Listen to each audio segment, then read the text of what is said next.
So then, check this edition of How I Become a DJ. It's with Darren Styles, legendary Don of all Dons, hardcore DJ Darren Styles, from 2011 when Darren come on to my Music Mondays radio show on Kool FM. It's a brilliant How I Become a DJ interview. It's us talking in 2011 about his career in the 90s, how he discovered rave music, where he was at in 2011, how he see the future of his DJ, and how I see the future of hardcore and rave music. He goes in deep about going from just a young 16-year-old fascinated by rave, then becoming a DJ himself, producing his first records.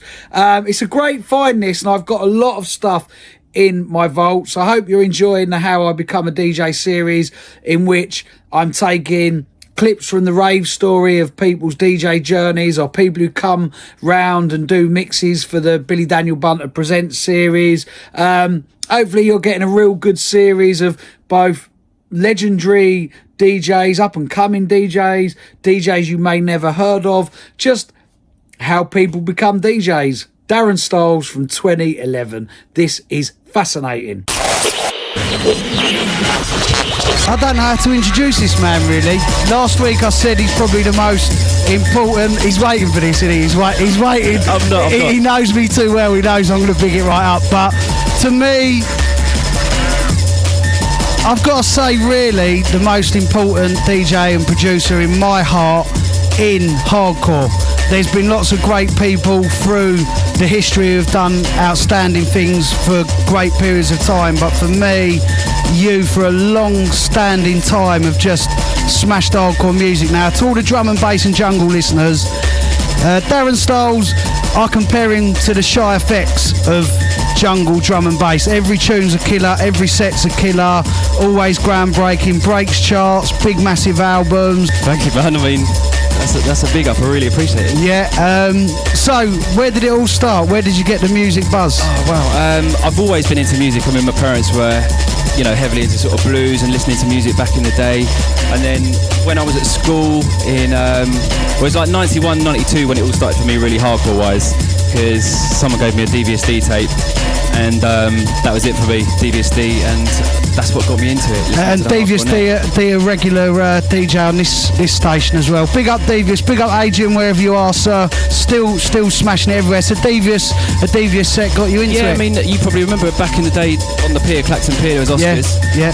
Legendary club, and that's when all the boys were coming down from Food Junkie, DVSD, Mickey Finn, and I can remember it now. March the 17th, 1992 was my first ever rave. I was still at school. I was 16, and it just got me hooked. I just walked in there, and it was just, I've never seen anything like it. Just the atmosphere you get in a rave. It was just a dark and dingy room at the time, big bass lines, and that was it. And I just, when I got to school on the Monday, back in the day, remember, it wasn't very. And how old was you at the time? I was 16. Right.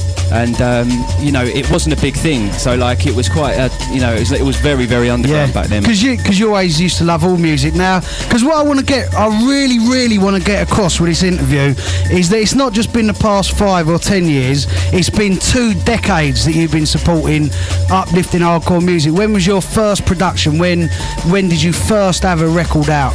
1993. And what track? That was Fall Down on Me. It was a 3-track EP on Nightforce. Yeah. And so that was the first one. It was red. Remember, it was red vinyl limited edition. Yeah, and that's how fast. That's how far it goes back. If you're a new listener to hardcore, or because we get so many different listeners on here, don't we, Wizard? Like drum and bass heads, everyone listen.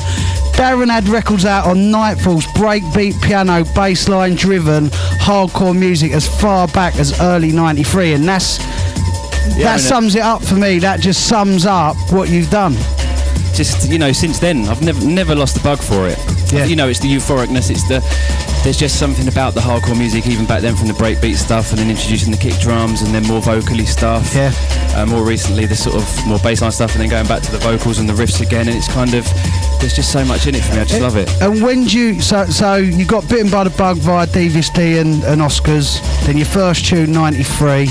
when do you think you really started coming into the limelight and people really started recognising what you was doing? I mean, we were really lucky actually, because that first EP, Cole Cox picked up on that, and he was playing that when he was still playing hardcore. Yeah. And that was a big thing back then.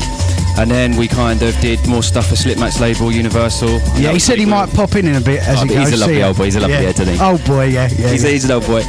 And so obviously there was the Force and Evolution stuff. Then we did stuff under A Sense of Summer, which we played earlier. And then obviously myself and Force sort of got cracking on the more sort of vocally live stuff with Junior and Jenna, and and so on. Because back then, like 95, 96, when you started adding the kick drum and the songs, verses, bridges, and the hooks, the choruses, most of us would just put in oohs and ahs and little words. And then, where did you get the inspiration to write full songs within your tracks? This is the thing, we were trying to do what you lot were doing, but we couldn't come across the samples. So we were looking for the samples, right? This is no word of a lie. We were looking for the samples. We just couldn't find these samples. So the best thing we could do was trying to write the songs. And we was all looking at you lot thinking, how do you write songs like that? And they're thinking, where do we find crusty old samples from old soul records? Thinking, we can't find these samples, so we're just going to have to, crack on and write some bits and bobs. We didn't know we could do it at the time. We just got our head down and did it. And back then, when you come with Art of Gold and all that, you then signed to Pinnacle, didn't you? Yeah. And we did as well with our Bang the Future. And you was kind of poised with the music to cross then, and it didn't quite go the way. But you was always back. Even like 15 years ago, it was in the music to happen. And then it wasn't till like 10 years later that then the world, because this is always the thing, Sonia always says it takes 10 years to be an overnight success. It took those amazing records 10 years to then get cross, because a good song lasts forever. That's it. Because the song and the melodies is king at the end of the day. He's the secret of it. Now, end of 90, so you smashed the scene with Art of Gold, Pretty Green Eyes, etc. And then the hardcore scene started taking a dip. All, drum and bass did as well. The rave scene just had kind of, it lost a bit of magic to it for a year or so. Then all of a sudden you started producing trance-led kick drum music, and it changed the scene. What was your vibe? Well, I was big into trance, really big into trance, and wanted to stick with the hardcore stuff, but it wasn't really going anywhere. Like anything I mean, Scott Brown was obviously still pioneering it for me. He was just, his stuff was, still is legendary, all of that business. And there was one time when myself and Breezy were on our way out to Hardcore Heaven at Lakota, and we were both in the car, and we were both sort of like discussing trance music and what we loved, and we just said, look, let's just get in the studio and crack something together, put some big trance riffs in it. There was a particular synth that came out around about that time, sort of early 2000s, was the Access Virus. Yeah, and everyone loved big noises on it, and we were just like, right, let's try and do something like that, and we did a track called Future Set, and that was kind of what kicked it all off for us. Yeah, personally, again, I think that was in 2001. Yeah, something like that, and so that was kind of my vibe back then. And that was like a turning point for hardcore music, because it was sort of out in the wilderness. Like there was still like a devoted sort of core crowd of DJs, producers and crowd. It was like, your Cy, Scott Brown and Hixie were still working every weekend regardless. They were still, obviously, because they were massive names, and I had to kind of go right back to the beginning again, because it was like overnight, for me it felt like overnight with the Force and Styles thing. 1 minute we were playing at Helter Skelter on the main stage in front of Energy 97, 10,000 people in the tent, and the next minute it kind of had all gone again. And I remember phoning Slamming for asking for gigs, saying, can you put me on in the Slamming Vinyl Arena and stuff like that. And then Future Set came about with Breezy, and then a few other tracks, Electric, Sonic, and it all kind of started to move again. And that all led then to the big Clubland and All Around the World thing. Now, what come first, singles with All Around the World or the compilations? No, what it was myself and Breezy, I think we'd done up to that point You're Shining and Heartbeatz, which was still the hardcore versions, and it was just around the time that Heart of Gold and Pretty Green Eyes got covered, and that kind of put us in contact with All Around the World. And then obviously they got to know some of the stuff we were doing at the time, and then wanted to do some releases, and that's kind of how it kicked off. Now, we asked this to Breeze last time, didn't we, because this is going to fascinate so many people. How many top 40 records have you either written or been under your name, or you've done under a pseudonym for someone else? This is going to fascinate people. If he can't even remember. Breeze had about 8 or 9, didn't he? Breeze had about 8. Yeah, I think it's about 10, 12, something like that. See, look, that is proper, isn't it? That like now, something I was thinking of coming up here.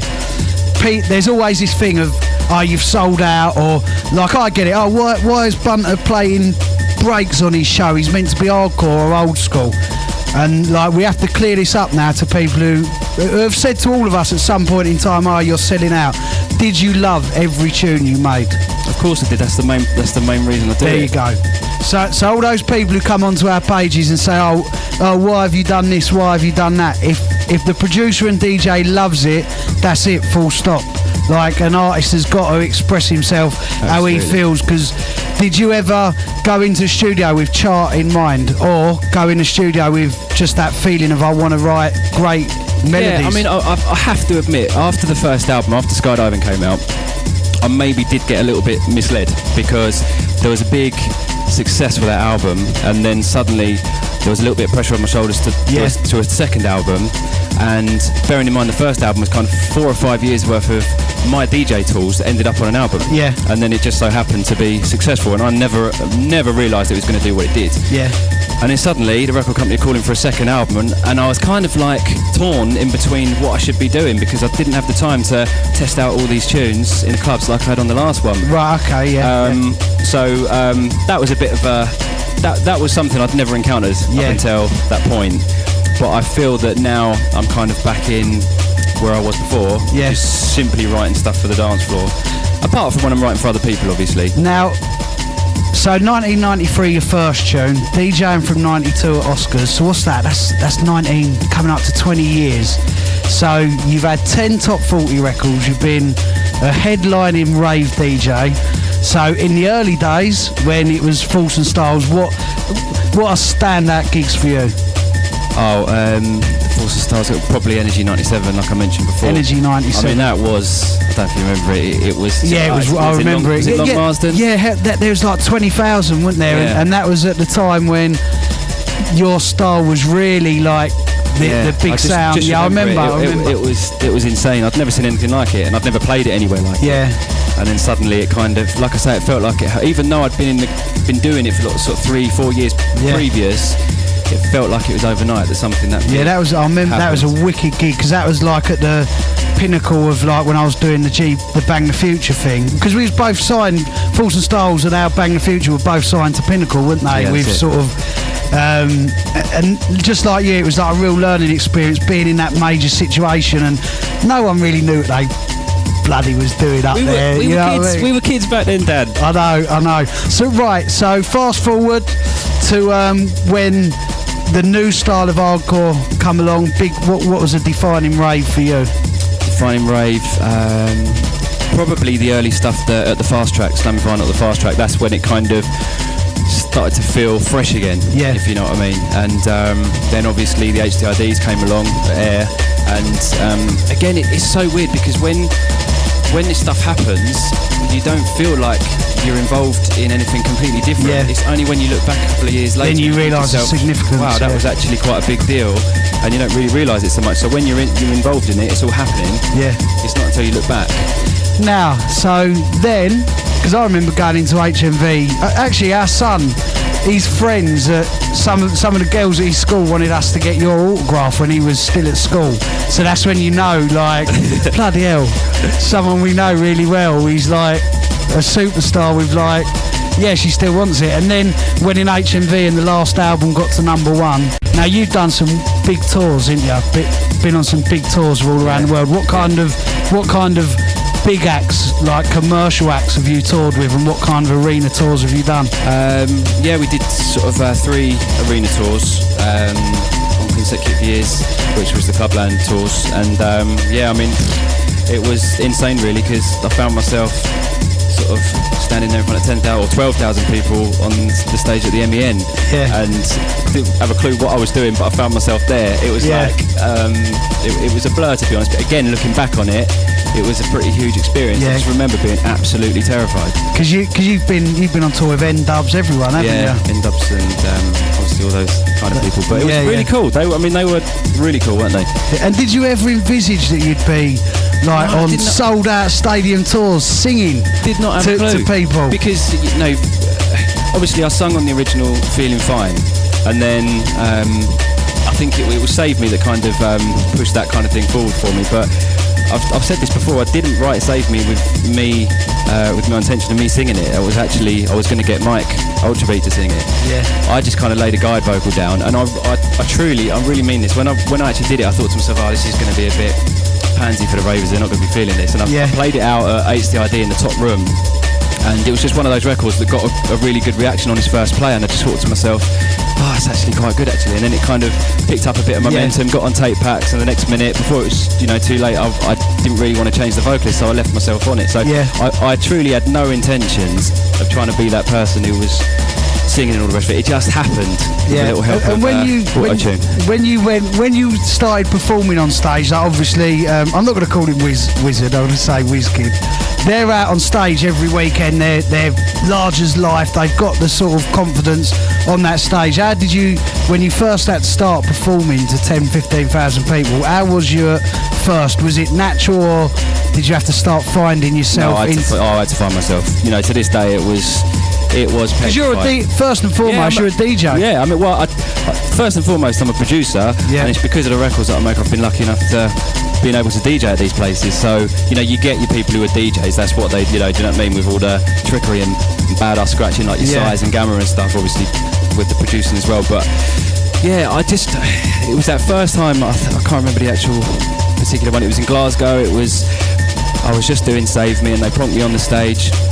And suddenly 10,000 people were in front of me, and I feel like I look back at the videos and I'm just stood there walking backwards and forwards across the stage, not knowing what to do with myself, just feeling like a complete muppet really.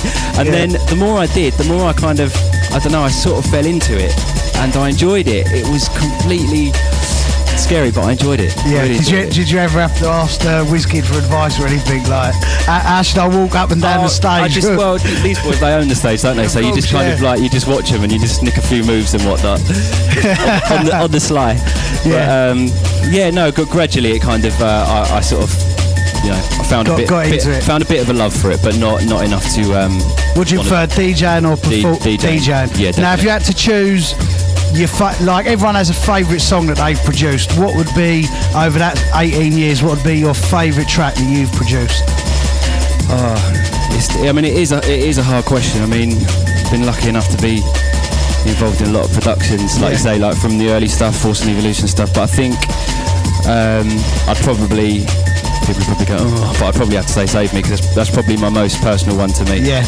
And I never expected it to do what it did. To be that big. Now, the Clubland albums, how many have you sold of them now? The actual mix albums?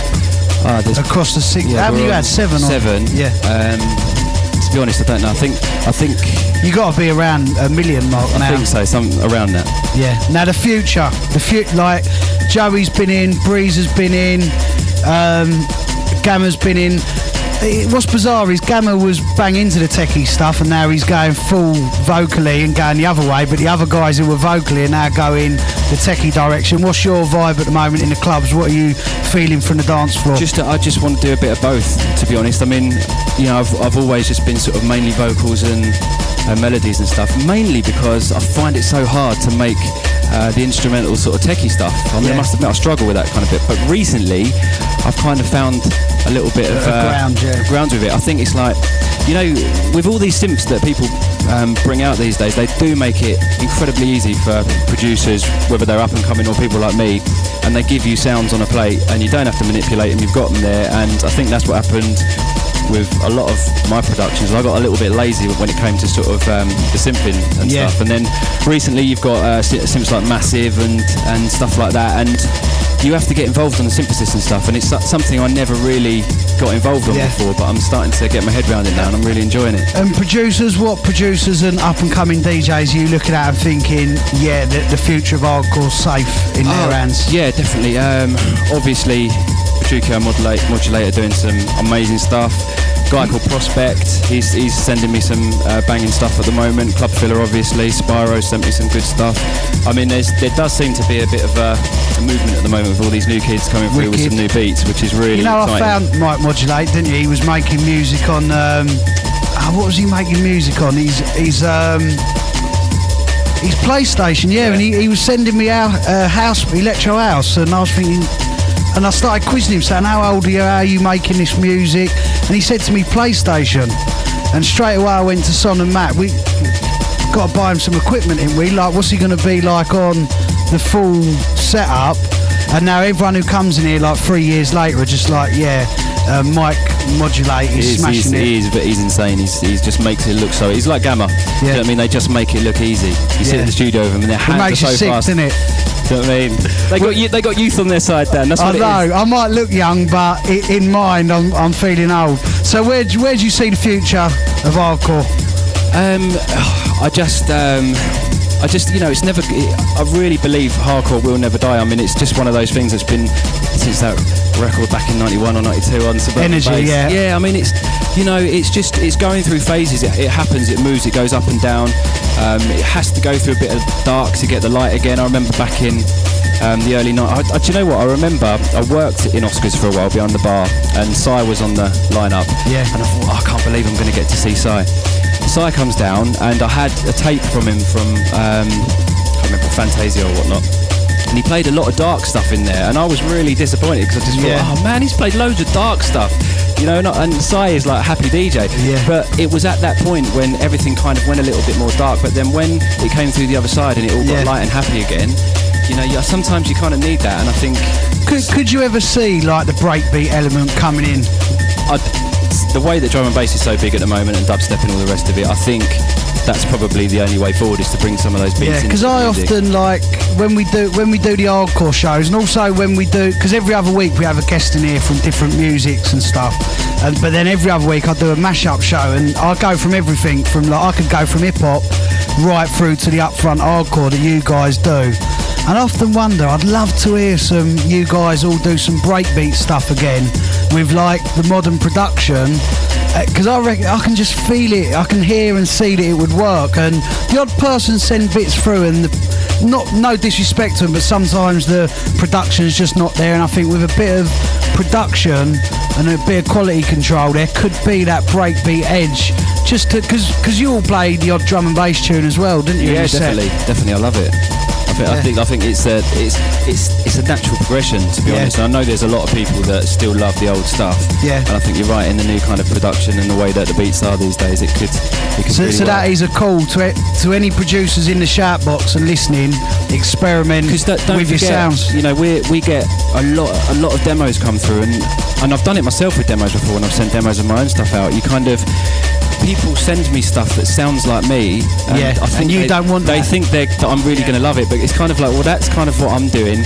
I'd love to hear something a little bit different, and you maybe put your spin on it rather than kind of a mock-up of what I'm already doing. And I think that is a good piece of advice to the kids out there making the music. Try and take some influence from other styles and put it into it, as opposed to trying and also some risks as well. Yeah, absolutely. Because the way music's made now, it's not like back in the day where you'd get it all up on the desk and then you'd be scared to touch the buttons on the desk, so you'd get that tune finished, then go on to the next one. Like you say, someone like Mike Modulate or Sparky could make a tune that is big in 6 hours, which would have taken 2 or 3 days 10 years ago. So people should be fearless in the way they experiment with music. Anything you'd like to add, forthcoming projects? Well, I'm just working on Extreme 8 at the moment. Some of the stuff I'm going to play in a minute, obviously feature on there. Just getting my head down, just making tunes really, just trying to sort of keep my sets fresh and hope that the kids like it. Wicked. I'd also like to say for anyone listening at the moment, thank you very much for all the support I've had over the years, whether it be you've listened to my sets, you've bought a record, or any of my albums, or anything like that.